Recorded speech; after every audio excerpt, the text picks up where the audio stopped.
ଯତ୍ର ନାଟ୍ୟମଣ୍ଡପର ଆଜି ତାର ପ୍ରଥମ ରଜନୀ। ଆଜି ହେଉଛି ଅଗଷ୍ଟ ମାସ 23 ତାରିଖ 2025 ମସିହା ଶନିବାର। ଆଜିର ମଞ୍ଚସ୍ଥ ନାଟକ ବାରଗାଲ, ସ୍ଥାନ ଶରଣକୂଳ, ନୟାଗଡ଼।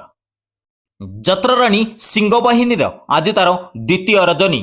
ଆଜିର ମଞ୍ଚସ୍ଥ ନାଟକ ଏଥୁଅନ୍ତେ କଳିଯୁଗ ଶେଷ, ସ୍ଥାନ ଶଙ୍କରା, ସାରଙ୍ଗଗଡ଼, ଛତିଶଗଡ଼। ଯତ୍ର ଦୁର୍ଗା ମନ୍ଦିରର ଆଜି ତାର ପ୍ରଥମ ରଜନୀ। ଆଜିର ମଞ୍ଚସ୍ଥ ନାଟକ ଏମିତି ବିଚାର କେବେ ଦେଖିନି, ସ୍ଥାନ ଚାନ୍ଦପୁର, ବରଜଙ୍ଗ, ଢେଙ୍କାନାଳ। ଯତ୍ର ଗ୍ରାଣ୍ଡ ମହଲର ଆଜି ତାର ପ୍ରଥମ ରଜନୀ। ଆଜିର ମଞ୍ଚସ୍ଥ ନାଟକ ଆଖି କାନ୍ଦୁଛି ନା ଲୁହ କାନ୍ଦୁଛି, ସ୍ଥାନ ଆଡ଼କଟା ଗଣିଆ, କଟକ। ଯତ୍ର ଯଜ୍ଞସିନୀର ଆଜି ତାର ପ୍ରଥମ ରଜନୀ। ଆଜିର ମଞ୍ଚସ୍ଥ ନାଟକ ଗ୍ୟାଙ୍ଗଷ୍ଟାର, ସ୍ଥାନ ବୀରମହାରାଜପୁର, ସୋନପୁର। ଯତ୍ର ସ୍ୱର୍ଣ୍ଣମହଲର ଆଜି ତାର ଦ୍ୱିତୀୟ ରଜନୀ। ଆଜିର ମଞ୍ଚସ୍ଥ ନାଟକ ଗୁହାରି ଶୁଣ ଦୀନବନ୍ଧୁ, ସ୍ଥାନ ମୁକ୍ତାପୋଷି, ପରଜଙ୍ଗ, ଢେଙ୍କାନାଳ। ଯତ୍ର ତାରିଣୀ ଗଣନାଟ୍ୟର ଆଜି ତାର ଚତୁର୍ଥ ରଜନୀ। ଆଜିର ମଞ୍ଚସ୍ଥ ନାଟକ କେମିତି ବୁଝିବ ଅବୁଝା ମନ, ସ୍ଥାନ କୁଡ଼ାଖମଣ, ଯମୁନାପୋଷି, କେନ୍ଦୁଝର। ଅପେରା ସୂର୍ଯ୍ୟ ମନ୍ଦିରର ଆଜି ତାର ପ୍ରଥମ ରଜନୀ। ଆଜିର ମଞ୍ଚସ୍ଥ ନାଟକ ପଣତ କାନି, ସ୍ଥାନ କୁସୁମଯୋଡ଼ି, କାମାକ୍ଷାନଗର, ଢେଙ୍କାନାଳ।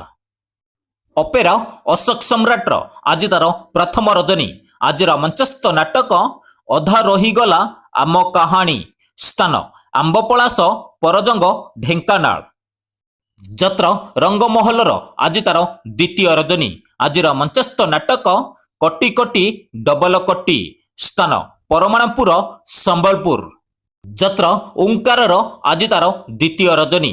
ଆଜିର ମଞ୍ଚସ୍ଥ ନାଟକ ମଣିଷ ସମୟର ଦାସ, ସ୍ଥାନ ତେନ୍ତୁଳିପଦର, ଅନୁଗୋଳ। ଯତ୍ର ଶ୍ରୀ ବିଶ୍ୱ ଦରବାରର ଆଜି ତାର ପ୍ରଥମ ରଜନୀ। ଆଜିର ମଞ୍ଚସ୍ଥ ନାଟକ କହିବାକୁ ଲାଜ, ଶୁଣିଲେ ପାପ, ସ୍ଥାନ ପୁରୁଣା କଟକ, ବୌଦ୍ଧ। ନାଟ୍ୟ ସମ୍ରାଟ ପୃଥ୍ୱୀରାଜର ଆଜି ତାର ତୃତୀୟ ରଜନୀ। ଆଜିର ମଞ୍ଚସ୍ଥ ନାଟକ ଗୁମୁରି କାନ୍ଦୁଛି ଫୁଲ ସବାରି, ସ୍ଥାନ ଡୁବ୍ରି ହାଟପଡ଼ିଆ, ଯାଜପୁର। ଯତ୍ର ଇନ୍ଦ୍ରଭୁବନର ଆଜି ତାର ଶେଷ ରଜନୀ। ଆଜିର ମଞ୍ଚସ୍ଥ ନାଟକ ଭାଇ ଭଉଣୀର ନୂଆ କାହାଣୀ, ସ୍ଥାନ ବରିହାପୁର, ପରଜଙ୍ଗ, ଢେଙ୍କାନାଳ। ଯତ୍ର ଧଉଳି ଗଣନାଟ୍ୟର ଆଜି ତାର ତୃତୀୟ ରଜନୀ। ଆଜିର ମଞ୍ଚସ୍ଥ ନାଟକ ଲୁହରେ ଲୁହରେ ରାତି ପାହିଲା, ସ୍ଥାନ କରଲଗା, ଦେବଗଡ଼। ଯତ୍ର ଦୁର୍ଗା ମନ୍ଦିରର ଆଜି ତାର ଶେଷ ରଜନୀ। ଆଜିର ମଞ୍ଚସ୍ଥ ନାଟକ ଛାତି ଭିତରେ ମୋ ସାଥିର କଥା, ସ୍ଥାନ ଜଖପୁରା, ଯାଜପୁର ରୋଡ।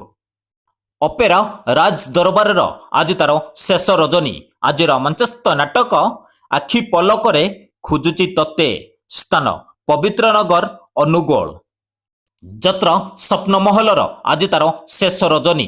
ଆଜିର ମଞ୍ଚସ୍ଥ ନାଟକ ହାରିଲି କେତେ ମୁଁ ଜିତିଲି କେତେ, ସ୍ଥାନ ସିମିଲେଇ, ଢେଙ୍କାନାଳ। ଅପେରା ଶ୍ରୀମନ୍ଦିରର ଆଜି ତାର ଶେଷ ରଜନୀ। ଆଜିର ମଞ୍ଚସ୍ଥ ନାଟକ ହସ୍ତିନାପୁରର ଲାବଣ୍ୟବତୀ, ସ୍ଥାନ କନ୍ତପହରା, ଆଠଗଡ଼, କଟକ। ଯାତ୍ରା ମହାରଥୀ କଳିଙ୍ଗ ଗଣନାଟ୍ୟର ଆଜି ତାର ଚତୁର୍ଥ ରଜନୀ। ଆଜିର ମଞ୍ଚସ୍ଥ ନାଟକ ରାଜଧାନୀର ରାଜା ଆଶ୍ଚର୍ଯ୍ୟ, ସ୍ଥାନ କଳମଚୁଇଁ, ଅନୁଗୋଳ। ଯାତ୍ରାବର୍ଷା କୋଣାର୍କ ଗଣନାଟ୍ୟର ଆଜି ତାର ଶେଷ ରଜନୀ। ଆଜିର ମଞ୍ଚସ୍ଥ ନାଟକ ଜଗା ଧରିଛି ଜୀବନ ପଘା, ସ୍ଥାନ ଭୀମକାଣ୍ଡ, କହ୍ନିଆ, ଅନୁଗୋଳ। ଯତ୍ର ମୌଡ଼ମଣି ଶିବାନୀ ଗଣନାଟ୍ୟର ଆଜି ତାର ପ୍ରଥମ ରଜନୀ। ଆଜିର ମଞ୍ଚସ୍ଥ ନାଟକ ରଜ ସୁନ୍ଦରୀକୁ ସଜ ସିନ୍ଦୁର, ସ୍ଥାନ କଙ୍କିରେଇ, ଅନୁଗୋଳ। ଯତ୍ର ସମ୍ରାଟ ତୁଳସୀ ଗଣନାଟ୍ୟର ଆଜି ତାର ଶେଷ ରଜନୀ। ଆଜିର ମଞ୍ଚସ୍ଥ ନାଟକ ଏ କେମିତିକା ସମ୍ପର୍କ, ସ୍ଥାନ ବୁଢ଼ାପାଳ, ଅନୁଗୋଳ। ଦର୍ଶକ ବନ୍ଧୁ ଆପଣମାନଙ୍କୁ ଏକ ରିକ୍ୱେଷ୍ଟ, ଏ ପର୍ଯ୍ୟନ୍ତ ଯଦି ଆମ ଚ୍ୟାନେଲକୁ ସବସ୍କ୍ରାଇବ କରିନାହାନ୍ତି ସବସ୍କ୍ରାଇବ କରି ରଖନ୍ତୁ, ପାଖରେ ଥିବା ବେଲ୍ ଆଇକନକୁ ଅନ୍ କରି ରଖନ୍ତୁ ସର୍ବପ୍ରଥମେ ଏମିତି ଯାତ୍ରାର ଅପଡେଟ୍ ପାଇବା ପାଇଁ। ଏବଂ ଫେସବୁକ୍ ପେଜରେ ଯଦି ଦେଖୁଛନ୍ତି ପେଜକୁ ଫଲୋ କରି ରଖନ୍ତୁ।